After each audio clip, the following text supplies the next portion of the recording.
The new Guild Wars 2 expansion, End of Dragons, dropped just over a week ago. I have my own history with Guild Wars. I played the original as a kid, and of course I played Guild Wars 2 at its launch, but I've definitely missed out on the expansion since. Now, when we heard about End of Dragons, we were considering trying it again and maybe making a fresh player look at that game and what it's like coming back after so long. Fortunately for us, the Guild Wars team actually contacted us and gave us a chance to try the expansion early and make some videos. Now the expansion is out, we can properly play, and I could make my own character, work on the masteries how I wanted to, the specs I wanted to, at a more relaxed pace. So while this is a sponsored video, and thank you to Guild Wars for sponsoring this and making it possible, this is my fresh look at Guild Wars 2 and its newest expansion, End of Dragons, as a new player. Where should I begin? This is an MMO after all. It was definitely overwhelming to take it all in at once, but you know, before the expansion dropped, I figured it would be a good idea to stream the game and make a few characters, try some playstyles, and fall in love, hopefully, with one class. And that happened for me, and it was actually the Necromancer.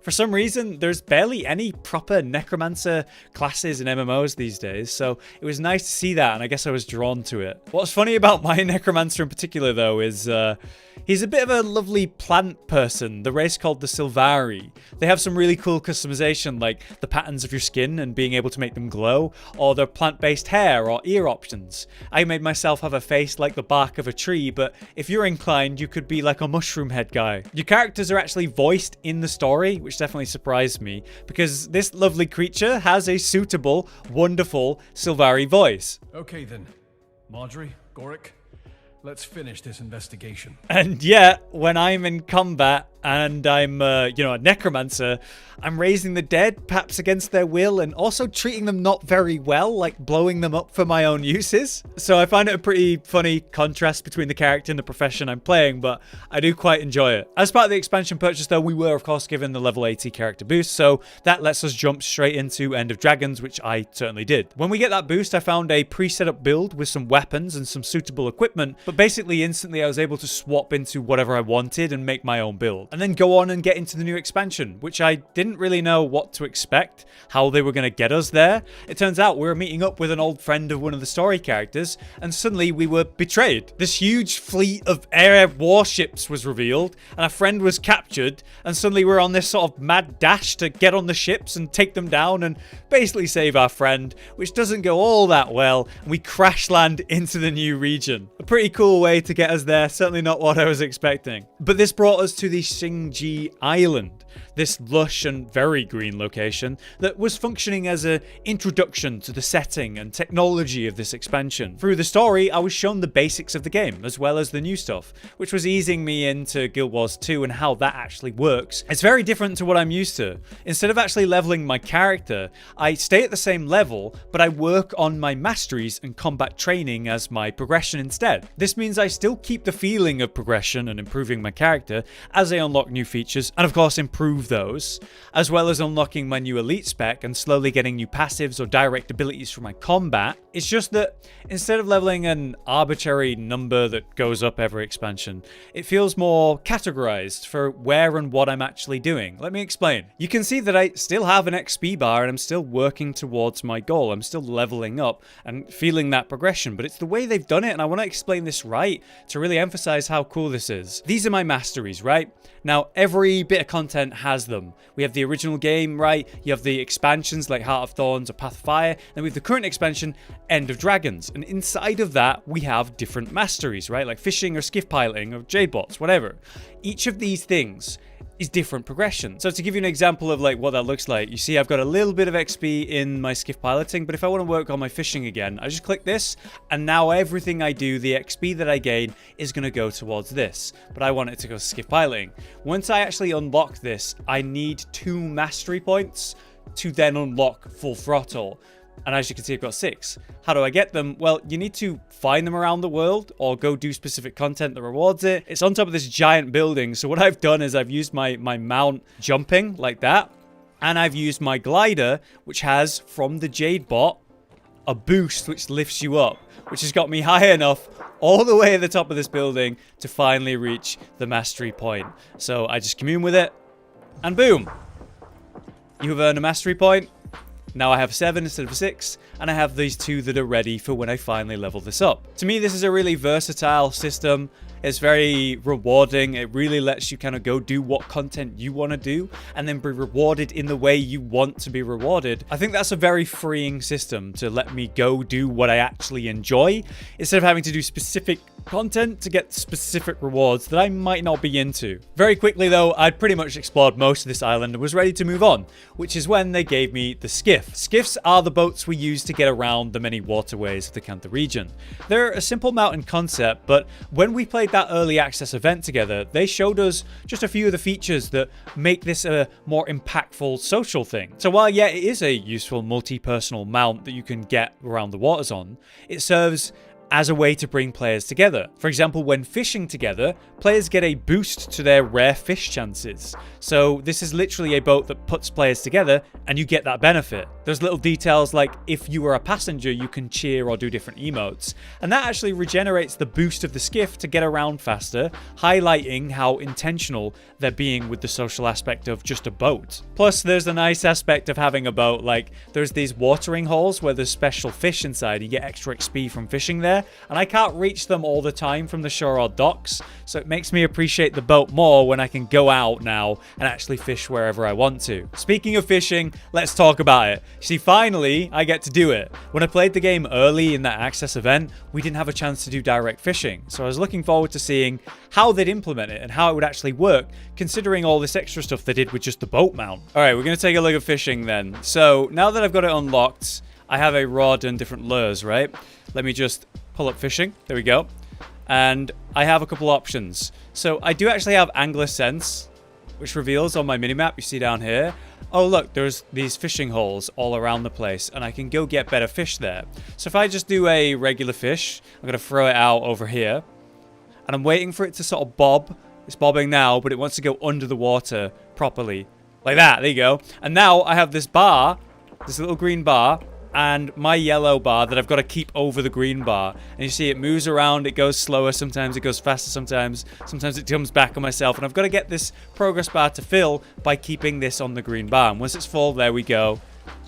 That's successful fishing. I actually get bonuses for fishing in the rare spots in these fishing holes. So I'm able to capture faster and I get triple the XP as well. So it's well worth intentionally looking for these and obviously have the ability to help me find them. There we go. Look at that. 2,400 XP compared to the 800. It's way more XP. So I think that's the simple kind of beginning of fishing. But then you think about the extra aspects, like say when I have a skiff like so. And let's say I want to go to, there you go, offshore fish. There is no way I'm going to get to that in a normal way. Oh, look at this guy as well going by. Oh, this is like a deep red. There's no way I'm going to get to this fishing hole from the shore. There's just not a chance. I can't reach. But I can come here and anchor on my ship, and now I can reach it. Anyway, fishing aside, it's time for the big city. Using our new skiff, we were introduced to the mainland of Kantha, and of course, New Kaineng City. A major location in the story, sure, but the size and density of this place is insane. From bird's eye view, it's like this huge oval, but inside, like I said, it's very dense and it's detailed. There's platforms everywhere, tunnels going under it, staircases leading you every which way, and there's zip lines all over the city as well. All the questing events and vistas, the mastery and hero points littered around like secrets everywhere. So it's not just a city that functions as a hub for the story or the player, but it is a functional questing area, which I think is a bit better. It's nice when you have a big major city that actually feels like a big city that you can and maybe will get lost in. This was also a way for them to properly reveal the major tech advancement that's going on here in Kantha. People have these robot arms and legs, there's these mechs everywhere, and of course there's the teleporters and elevators now, alongside the Jade bots, which serve as a really useful thing for the player. The Jade bot is this passive companion that you just have, and you can upgrade it with different power cores, which gives you stat benefits, or there's the passive benefits like my Mount Energy booster, meaning I can use my Mount Energy 10% faster. It feels to me like the Jade bot is adding some subtle quality of life for the player, as well as, yeah, the more direct, obvious mechanics like the zip lines or the glider booster, which lets me glide and then lift myself up, opening me up to whole new ways to get around the map. The zip lines, for example, are all over the first island, and I couldn't use them, right, without my Jade bot. Now with the Jade bot, I was incentivized to go back and go to the things that I missed because I didn't have those zip lines. Now through the mastery system, I'm going to eventually be able to use the Jade bot to pick myself up when I'm downed in combat, instead of needing a player to direct revive me or get like a killing blow. Obviously, Canther has been designed with this Jade tech and the bot in mind, so finally actually getting it and using it was really nice. But finally, I want to talk about my Necromancer a little bit. You see, each and every class, called professions in this game actually, get a new elite specialization in End of Dragons. What that means is that that spec has a new weapon that the class otherwise wasn't able to use, and there's also new specs, new passives, and big changes to the playstyle. Let me show you how it works for me. The Harbinger. This is my new elite spec for my Necromancer. It's pretty unexpected. So this one gives me the ability to use guns.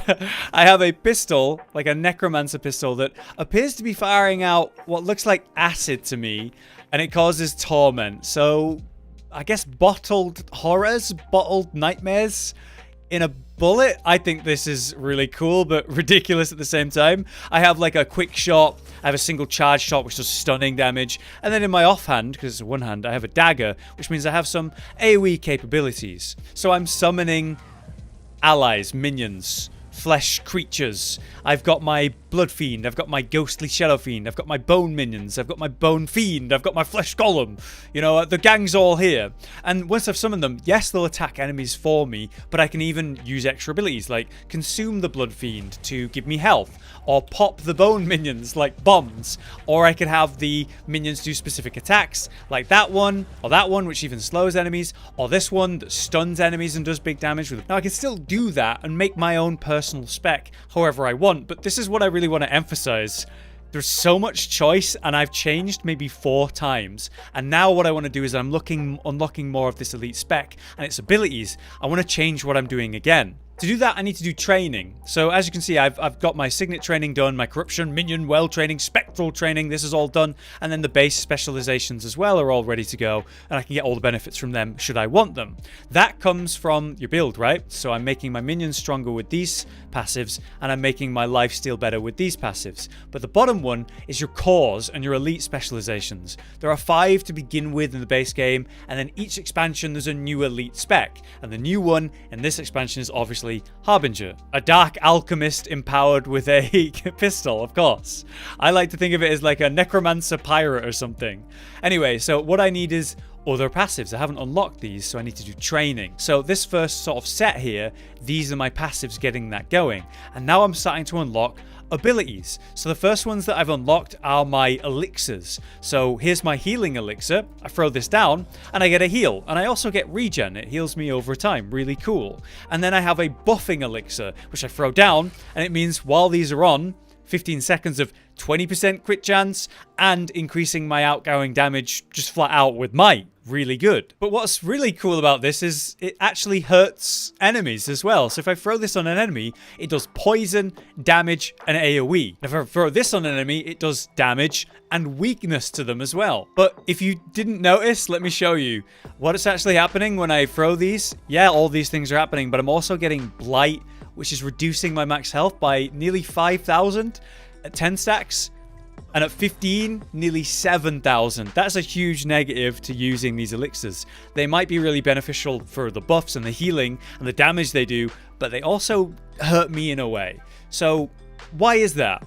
As it turns out, if I manage this blight resource, I can double the damage and condition duration of my effects on the enemy using these things. So it's like another thing to micromanage. As I throw this out, it is still giving me a buff, right? It's still giving me these buffs, but I didn't get the blight. I need to actually land it on myself to get the blight. So it's this little game of like, okay, I need heals, I throw the potion and get a heal and deal damage to enemies, but if I throw it on myself, I also get blight. I want that to do double damage, but I also want to be very careful not to overdo that and constantly cover myself in the goop and hurt myself. So yeah, a little subtle mini game going on with this elite spec there. Now there's other elixirs I'm going to be able to get soon, like the elixir of ignorance and the elixir of bliss. I think I prefer that one. And oh god, that one sounds terrible. Elixir of anguish. Elixir of Ambition, again, that one sounds better than the other one. And as we go, we are going to continue to get more options, and we're going to change our build, and we're going to be able to get different passives and unlock those as well. To improve your elite spec, what you need to do is go around and do hero challenges, these things that you find on the map. I'll show you a clip here of me going to get one. Here I went down to a elite and had to defeat him to get the points. So that's not too bad, right? Just go there and fight the guy. But some of them are pretty hidden, man. Like, I had to really work my way up these skyscrapers, go across these zip lines to find the area where I could then glide down to the one rooftop where the hero challenge was waiting for me, with an elite I had to defeat waiting for me there as well. Each one of these I get 10 points, and so far I've been able to upgrade and get the new abilities or passives every time I find one of these. But now it's getting a bit more expensive. They're now 15 each, so that's slowing down my progression, so I have to find more and more. But I find it quite interesting that they're improving my combat ability through exploration rather than like just go fight enemies and level up. It's a bit more interesting. For now though, that has been my first look at End of Dragons since its launch as a new player. I think they've done a good job of introducing me to this world and how it works, and giving me the main mechanics that, you know, as a new player I don't have, like the skiff, like the raptor mount, you know, get me going with the glider as well. I was wondering if I would need to go back to all content to do that. As it turns out, I believe if I go back to all content, I can get other mounts and I can improve them and get the masteries to do that. But we'll see as I continue through and work towards maybe the Siege Turtle as well. So once again, thank you to Guild Wars for sponsoring this video and getting us involved with the game. It's been really enjoyable so far. If you guys want to check out the game yourself, we should have links down below. But until next time, I'll see you later on my wonderful plant necromancer guy for more Guild Wars, I'm sure, soon. For now, my name has been Hollow. You've been you. Thanks for watching. Josh, Cotton, and Hollow with the videos, dropping the humor like a hammer on your tippy toes, bringing entertainment on a daily arrangement to take our insanity and turn it into entertainment. Yes, I said entertainment twice, to reiterate that it is nice to look into your faces on a mostly daily basis when you let us in your homes to make the whole world a stage. Goodbye.